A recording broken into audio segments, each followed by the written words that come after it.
Está entrando no ar mais um Dementes Podcast, onde a demência é levada a sério.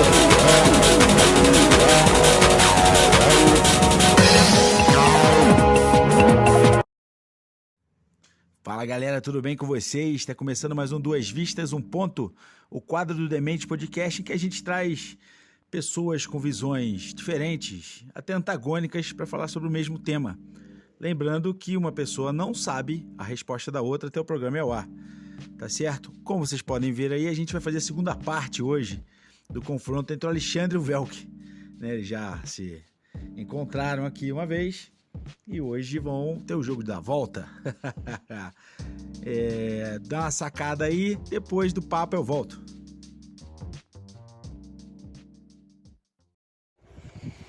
Alexandre, Velk, meus colegas de debate aqui no Demente Podcast, de novo aqui participando do Duas Vistas, um ponto. Agora o jogo de volta, né? Que vocês já tiveram um confronto, estão tendo outro. Então eu vou perguntar para vocês aqui o seguinte: muito se fala em deixar um legado. As pessoas buscam sempre deixar um legado, deixar uma história que possa ser contada, que vá reverberar depois de ter cessado a vida dessa pessoa, ou o tempo de vida pública dela, algo do tipo. Eu pergunto a vocês, o governo Bolsonaro vai deixar algum legado? Olá, meu caro Bruno. Olá, meu caro Alexandre, que não está me ouvindo. Olá, todos os nossos queridos ouvintes. Deixou sim, deixou um legado. Um legado infame, mas deixou. Um legado de um país mais armado, com desmatamento recorde de cortes na educação, liberação de agrotóxicos perigosos. Esse é um retrato do atual governo que felizmente se finda. E o retrato mais radical que tem, mais grave, mais marcante, além da infâmia na gestão dos recursos públicos, é a vergonha. Saiu uma reportagem que a CBF está vendendo muito a camisa azul, mas a camiseta amarela está parada. Tanto é que eles estão fazendo campanha para tentar desassociar a camisa amarela do bolsonarismo. É isso. Mais da metade do Brasil tem vergonha de usar a camisa da CBF. Além disso, a vergonha da... Vergonha não, digo, corrijo. Várias relações familiares e de amizade foram desfeitas por causa do radicalismo que esse ser humano promoveu. Você acompanha nas redes sociais, você vai ver um monte, mas um monte mesmo de pessoa. Se for petista nem me segue, não vou comprar mais nada de petista. Eles estão dividindo as pessoas em dois lados, esse é tipo de fascismo. Ou seja, o legado desse desgoverno é uma infâmia que vai demorar décadas para se reconstruir. Salve, Demente Podcast, voltamos, segunda volta, segundo turno. Abração aí, Bruno, Velk. Então, legado do Bolsonaro. Podia falar um montão de coisa, né? Primeiro que não acabou o governo ainda muita coisa pode acontecer. Parece que vai continuar bastante o governo dele. E eu não queria falar sobre que ele botou água no Nordeste, nem que ele botou pontes onde não havia, estradas 1000, acabou com a corrupção nas estatais, muita coisa mesmo, mas muita coisa. Eu queria falar o seguinte, o legado do Bolsonaro, quando ele parar, vai ser a forma de fazer política. Ele implantou no governo dele cargos técnicos, não cargos políticos. O que acontece com cargo político? Bota lá um político lá, né, de não muito confiável, vamos dizer assim, e esse político vai lá, começa a empregar um montão de gente, começa a fazer um montão de negócio, os bilhões rolando, empregando genro da sobrinha, namorado da sobrinha. Essas coisas acabou, né? Um governo técnico. E eu acho que esse aí que é o legado dele, a forma sincera dele falar com os eleitores, né? Ele fala o que ele pensa. As pessoas acham que isso é brutalidade ou não é tão polido assim. Na verdade, ele é sincero, não fica mentindo o tempo todo, igual os políticos que a gente conhece. Isso aí pegou os socialistas, de uma forma que eles estão... Quebrou no meio, Brian. Quebrou no meio. O sistema está trabalhando para tentar tirar eles de qualquer forma. Geraldo Alckmin, merendeiro com pô ladrão. Tiveram que juntar merendeiro com ladrão, né? Corrupto. Para tentar derrubar ele. Mas não vão conseguir, não. Valeu, esse que é o legado do Bolsonaro. E conhecereis a verdade, e a verdade vos libertará. Por outro lado, é normal que quando ocorre uma situação nova que altere o status de algo, que venha algo novo substituindo o presente, que se apareça, que exista uma esperança das coisas sempre se melhorarem. Daí eu pergunto para vocês, quais são suas expectativas para o terceiro mandato do Lula? Bom, como é de conhecimento de todo mundo, eu não votei no atual governo. Também não votei no Lula no primeiro turno, votei nele no segundo turno. Mas isso não é mérito nem do Lula. Eu votaria em qualquer um, menos no Bolsonaro. Minha expectativa em relação ao futuro governo é que ele desaparelhe o Estado. Tirando o Poder Judiciário, ficou nítido que todas as instituições foram aparelhadas com viés político, coisa que acusavam o PT de fazer antes. Ver o efeito PRF no segundo turno foi nítido. A posição do PRF para reprimir as manifestações ilegais, fechamento de rodovias, foi nítido que eles estão aparelhados. Isso não pode. Não pode nem ser aparelhado pelo PT e nem pelo bolsonarismo. Paciência, ponto.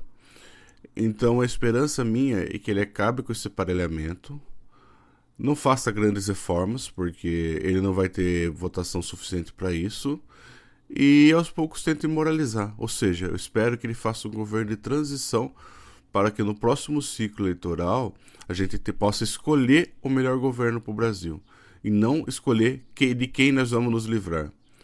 Que a gente saia desse ciclo, votar no Bolsonaro para tirar o PT e votar no PT para tirar o Bolsonaro. Você mandou bem, álcool e o bandido. Vou falar aqui um pouquinho do professor Einstein. Ele falou, você não pode ter resultados diferentes fazendo exatamente a mesma coisa. O Nine, né, seria roubalheira, bandidagem, pô, já era, né, cara? Mas não vai acontecer. Se precisar, a gente acampa, mas o bandido não sobe a rampa. Abração aí. Nós aqui no Demente já gravamos um episódio falando sobre as bolhas sociais. E nesse episódio a gente falou bastante do papel que as redes sociais exercem para juntar as pessoas iguais, mesmo que estejam distantes. Com o tempo, eu acredito que, de forma orgânica, essa junção, né, essa inclusão, passou a ter um efeito negativo de se criar realidades paralelas, em que uma realidade acaba negando as demais. Então eu pergunto para vocês, qual o papel você acha que as redes sociais vai exercer no futuro próximo? Então, Nietzsche falava que a humanidade era dividida por dois tipos de pessoas. As que conseguiam se determinar e as que tinham a moral do escravo, que eles foram feitos para seguir. E dessa expectativa, as redes sociais no futuro vão, para mim pelo menos, vão ampliar essa divisão. Todo mundo está em redes sociais. As pessoas inteligentes vão conseguir ver na rede social, ver o que é absurdo e sair com a sua opinião própria. As pessoas que são burras, porque não tem outra expressão, para alguém que canta hino nacional e volta de pneu, para alguém que está fazendo o que estão fazendo hoje, para alguém que acha realmente verdade alguns absurdos que são divulgados. Elas vão se reforçar na sensação de conforto que viver numa rede social dá.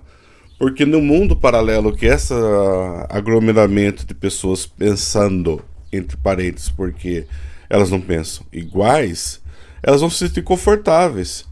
E tipo, olha, como pode ser um absurdo se é exatamente isso que eu penso? Então, pra mim, no futuro, as redes sociais vão ampliar o processo de... eu não sei qual a palavra, de emborrecimento social que a gente já vive. Então, o futuro das redes sociais, né? Como é que a rede social vai influenciar esse negócio de bolha? Você tá lá com o teu clube de futebol, vamos dizer que o rapaz gosta de futebol, tem um clube de futebol, né? Torcedor. Tá lá em 3, 4 grupos sociais, né? Tá no grupo do Instagram, tá no grupo do WhatsApp, tem 3, só do clube dele. E aí você só consome isso.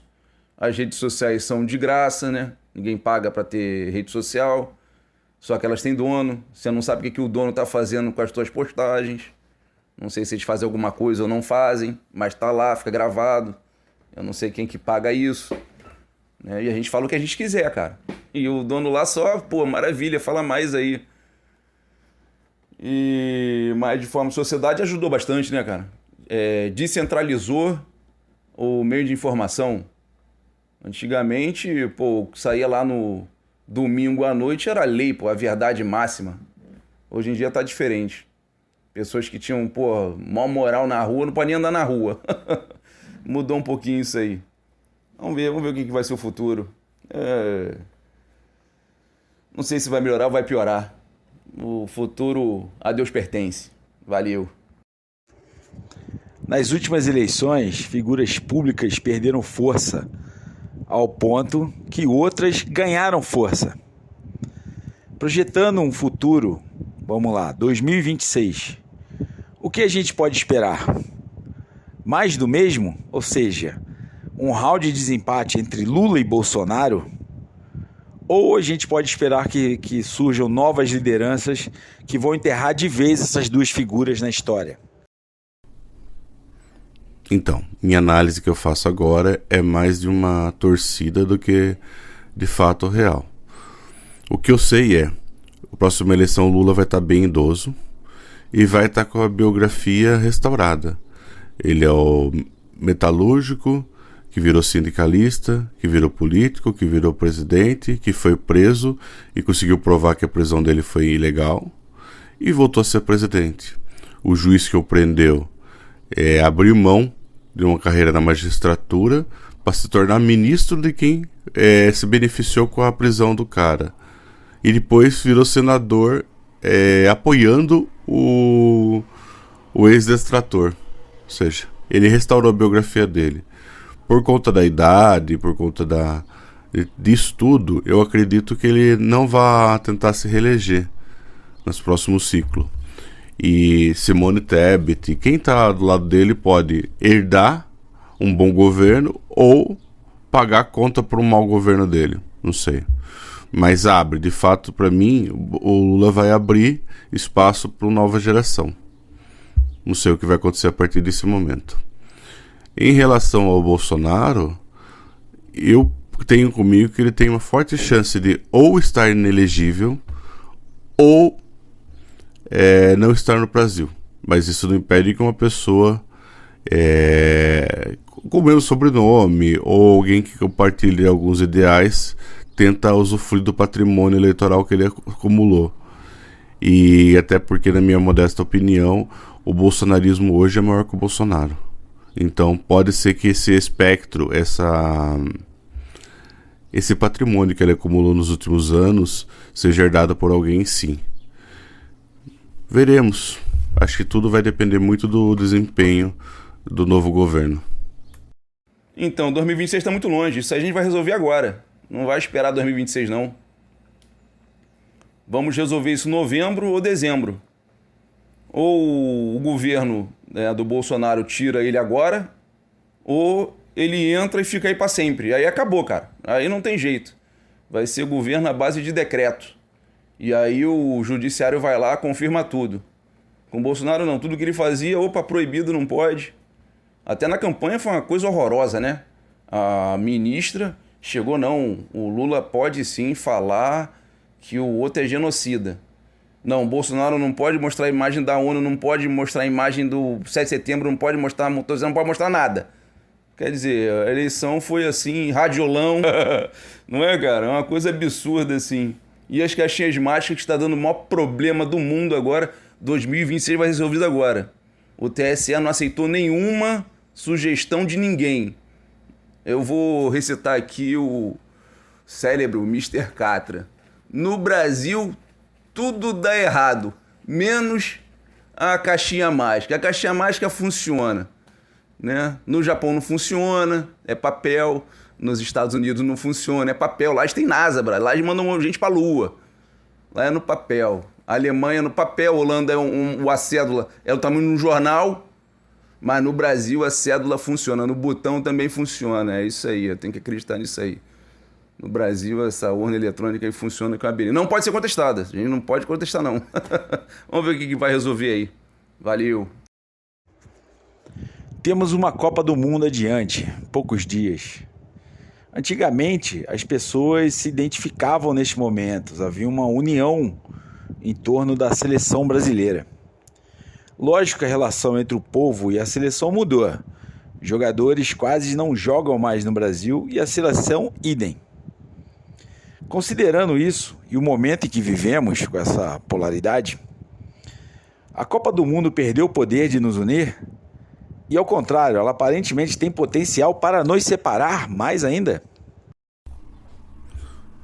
Primeiro, tem a antipatia natural que o brasileiro já está sentindo desse grupo de seleção, né? Alguns bolsonaristas eu vejo que têm antipatia pelo Tite, por conta do Tite ter dito algumas coisas na época da pandemia que, teoricamente, para eles atingiram em cheio o Bolsonaro. Uma boa parte do Brasil, petistas e antipetistas, tem bronca do Neymar por conta do seu passado, e os petistas agora por conta do apoio que deram para... Petistas não, né? Antibolsonaristas, por conta do apoio que ele deu ao Bolsonaro na eleição. Ou seja, dentro de tudo isso, eu acho que vai ser uma relação que está sendo construída. Pode caminhar para um lado bom, pode, de repente, unir as pessoas durante os jogos, ser uma coisa que seja um fator de agregação, ou simplesmente as pessoas podem, sei lá, falar, ganhou, perdeu, sei lá. Acho que vai ser uma coisa que nós vamos ver durante a Copa. Copa do Mundo, seleção brasileira. Vamos comemorar na política esse mês agora de Copa do Mundo de futebol. A gente vai comemorar na política mais que todas as Copas juntas. Vamos aguardar e... Seleção brasileira desunir não, né? Unir também não. O povo tá de saco cheio, cara.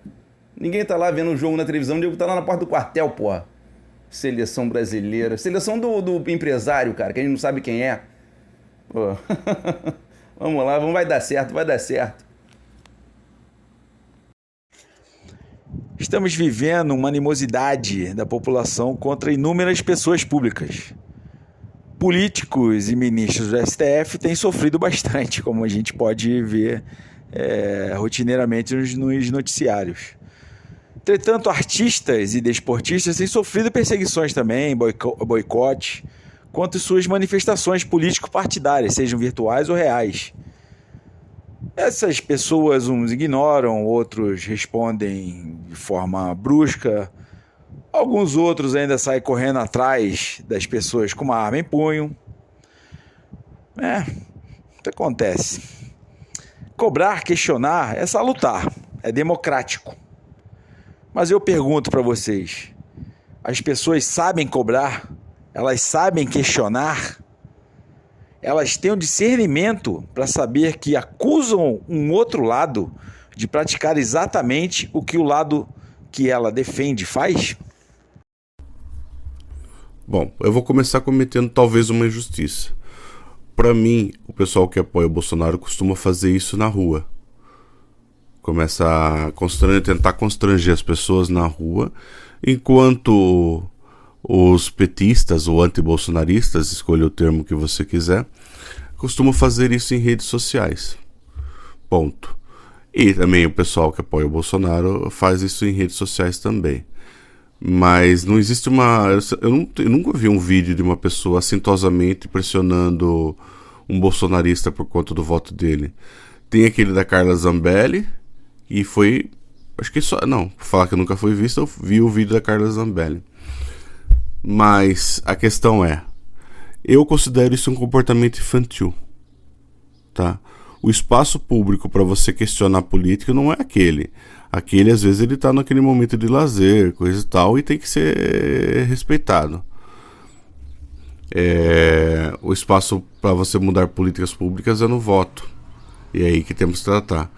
Porém, o fenômeno que eu acredito que está causando isso é a tiktokização, a youtubização da política, né? Todo mundo não. Esse povo faz as coisas para lacrar nas redes sociais. Engraçado que a maioria ainda fala, quem lacra não lucra. Mas é isso que eles fazem. Eles fazem isso para ter visualização, para agregar voto, para agregar usuários, para agregar as coisas. E é a tática do MBL. Eu acho isso ridículo, acho isso besta e infantil. Espero que isso pare, mas infelizmente, para mim, é uma tendência natural. Tendência natural não, uma tendência que vai permanecer. E as pessoas pensam que pode se tornar um comportamento comum, né? Pode ser, políticos bolsonaristas podem começar a ser questionados, igual a Carla Zambelli foi. E aí? Ela vai sair tirando todo mundo também? Ou ela vai ficar numa boa? Eu não acho isso saudável para nenhuma democracia, para ninguém. Acabou a paciência. Não adianta você ter bilhões e não poder sair do hotel, porque você vai encontrar pessoas na rua e vão te questionar. Você é cercado e não adianta bilhões. Você tem que ficar em prisão domiciliar. O povo está sem paciência nenhuma. É por isso que alguns políticos, até que tiveram boa eleição, tomam um café no quarto do hotel, porque se descer para a cozinha, para o restaurante, vão sofrer. Entra no shopping, é perseguido, cercado, perseguido. Então, acho que é isso aí. O povo acho que não sabe nem o que está cobrando, mas sabe que está sendo roubado, né? Ou enganado, alguma coisa. A paciência do povo está no limite do limite. E a galera meio... E na questão do agro e dos caminhoneiros, tem muito estoque de testosterona, né? E o pau vai cantar já, brother. O pau vai cantar. Valeu aí, abração aí. Valeu.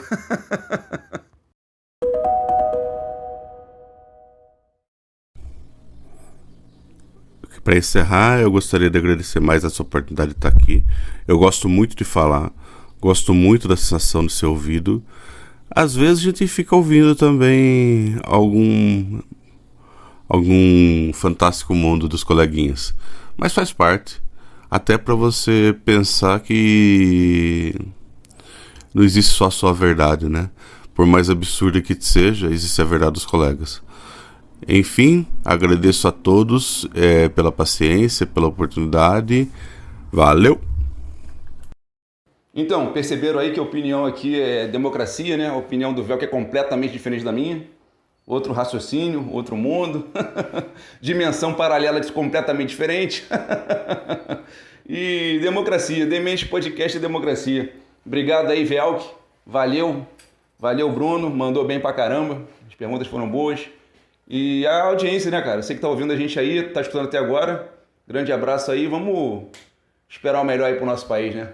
Valeu. E aguardar o terceiro turno que vai acontecer agora. Valeu, abração. É isso aí, galera. Espero que vocês tenham gostado. É sempre muito divertido ver esses dois caras falando sobre uma coisa. Cada um em cada planeta diferente, né? Então, é divertido. Eu me divirto com esses dois aí. Tá certo, galera? Até domingo, no resumão da semana. Um grande abraço a todos. Fomos! Dementes Podcast, onde a demência é levada a sério.